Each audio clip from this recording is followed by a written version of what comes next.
This episode starts with Rarity talking in her sleep about pancakes. Maybe. She's awoken by smoke and obviously thinks that her house has caught on fire. She gets up in a hurry and runs downstairs, only to find that her sister Sweetie Belle is making breakfast. Or trying to. It's here we meet Rarity's parents. As you can clearly see just from appearances alone, they're totally different than her. While Rarity speaks in a posh accent I can't identify, her parents speak in a Minnesota accent, or whatever the equestrian equivalent is. Where Rarity has the same reaction to burnt pancakes, toast, and juice, they actually think it's good. And this is totally fan speculation, but Rarity's father might be an earth pony. Of course, he keeps his hat on at all times, so we never really can tell, but it is an interesting thought. Rarity agreed to watch Sweetie Belle for a week while her parents go on vacation. But Sweetie Belle is excited to spend some time with her sister, but Rarity is a bit nervous and hesitant. It's not that she doesn't like her little sister, it's just that she has a lot to do. Wait, they're doing this realistically? Well, you got my attention. As soon as Rarity's parents leaves, she decides to clean up, let's be totally honest here, Sweetie's mess. Of course, Sweetie doesn't see it as a mess, and she points out that neither of them have eaten yet. So Rarity decides to make a proper breakfast, and Sweetie is eager to help out. Considering Rarity is a bit hesitant. She says she wants to get things started first, and ends up cooking the whole meal without Sweetie's help, and Sweetie points it out. Rarity tells her that her job is to put the garnish on the plate, and Rarity is desperate to make sure she doesn't screw that up either. Under Rarity's command, Sweetie Belle messes up and launches the food into the air, and gets it to land perfectly on the floor. Was that a success or a failure? Rarity has been busy cleaning up the mess that Sweetie made earlier, and realizes that she's late for something. So she asks Sweetie to take some dirty towels down to the laundry room. Sweetie is once again eager to help, and down there she spies a sweater, giving her the idea to wash all of the clothes. Unfortunately, the sweater is rare, expensive, and dry clean only. Rarity is starting to get understandably angry. By the way, this is how you correctly have one character propagate a problem. Unlike Pinky and Luna Eclipsed who just wanted to have fun at another's expense, Sweetie Belle is genuinely trying to help. The problem is that she simply isn't any good at it. And so Rarity asks her to stay out of trouble. Sweetie tries to stay out of trouble by doing this. What the hell is she doing? It's apparent that she's incredibly bored and waiting for her sister to finish. I guess Apple Bloom and Scootaloo are busy or something. Sweetie then sees some crayons and papers and believes that she never got in trouble for drawing. So she gets to work drawing a picture, but it isn't long before she realizes that she needs something a little more than crayons. Sometime later, Rarity enters the room and freaks out. Those particular gems were extremely rare, and Rarity needed them for an extremely important client. Now Rarity has to go into town in order to find some more, and Sweetie wants to help again. But Rarity clearly has had enough help for one day. Give Rarity some credit. After she's done flipping out, she retains her cool and calmly tells Sweetie to put the art supplies away exactly as she found them. Sweetie is starting to question her usefulness until she stumbles upon a room that seems to be a disaster area. So she gets the idea to clean it up for Rarity. We all know that it's not going to work out as planned. Rarity comes home and finds out that the room was cleaned and Sweetie Belle was behind it all. And Rarity freaks out. This wasn't a mess! It was organized chaos!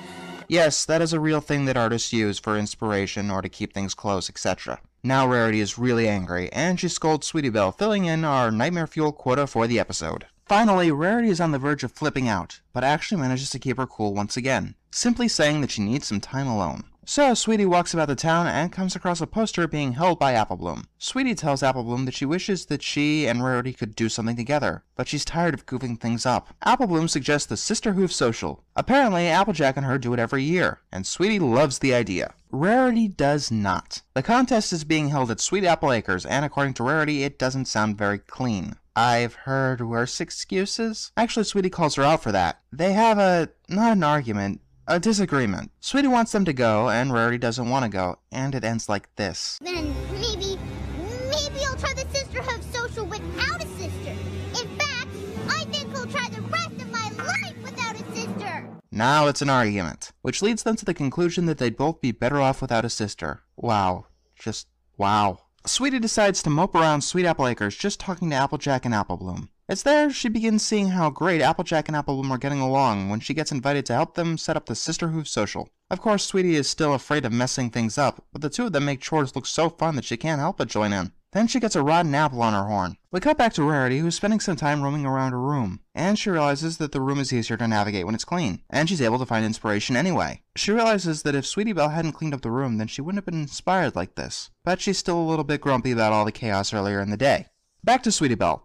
Apple Bloom is making some grape juice on an apple orchard when Sweetie Belle starts going on and on about how Rarity would never let messy stuff like grape juice anywhere near her stuff. Then Apple Bloom accidentally gets some grape juice on Applejack, and Sweetie pleads Applejack not to get mad. Applejack responds by attacking Apple Bloom. Just kidding. They begin roughhousing in the grape juice crusher. Meanwhile, Rarity is taking the clothes she designed to the washroom, and she sees the sweater that Sweetie ruined, and steps on Opal's tail. It's there she realizes the sweater could work for her cat. Yes, Rarity is learning that what Sweetie did wasn't really the end of the world. Of course, now Rarity's in that awkward place when you're trying to be mad at someone, but you can't really be mad at them. Meanwhile, again, Apple Bloom and Applejack are herding sheep, and Sweetie Belle sees how in sync the two of them are. Sweetie Belle starts thinking about how many times Rarity has let her down. Speaking of which, yes, the back and forth can get a little annoying, but it works for the effect they're going for. Rarity is making a dress with the gems she bought, but when she realizes that she's out, she goes looking for Sweetie's arts and craft project, and then she finds this. Rarity realizes that she's kinda screwed up. Melodramatically, of course. It eventually ends with her deciding that she needs to get her sister back. Rarity finds Sweetie Belle making marshmallows with Apple Bloom and Applejack. Unfortunately, Sweetie is still upset with her sister, or as she calls her unsister. Rarity apologizes, but as we learn, saying sorry doesn't always solve the problem. I know that's not the lesson this episode is trying to teach, but it's a good side moral. Sweetie admits that she's not better off without a sister. Apple Bloom made her realize that, and so she adopts Applejack as her new big sister. This is a surprise to Applejack as much as it is to Rarity and Apple Bloom. Sweetie then suggests that Applejack should be Rarity's sister, and teach her how to be a good sister. Wow, that hurts from here. Of course, Rarity might need the lessons. Sweetie isn't letting Rarity off the hook for this one until she learns her lesson. We're still sisters, right? Okay, that was pretty funny.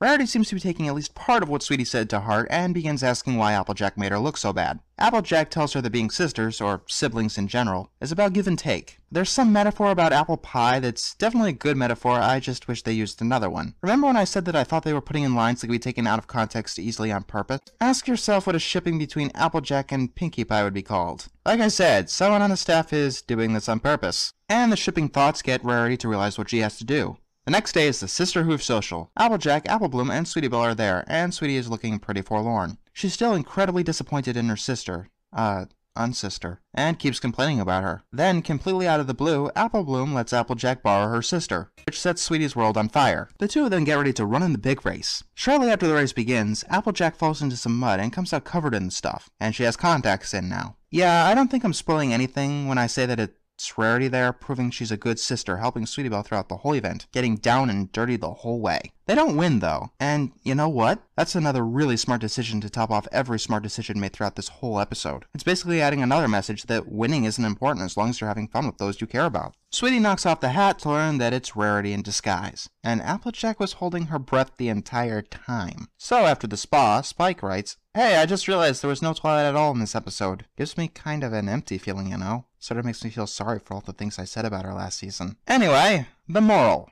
is amazing.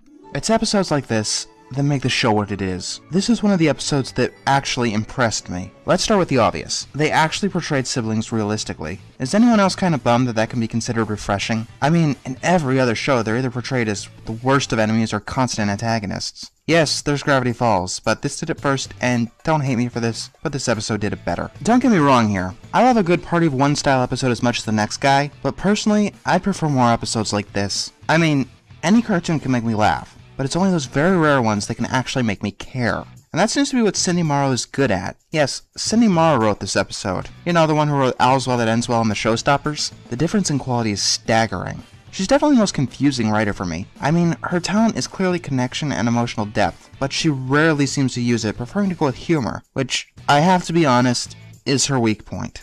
But like I said, not every episode needs to be funny. You can easily get a gold without it.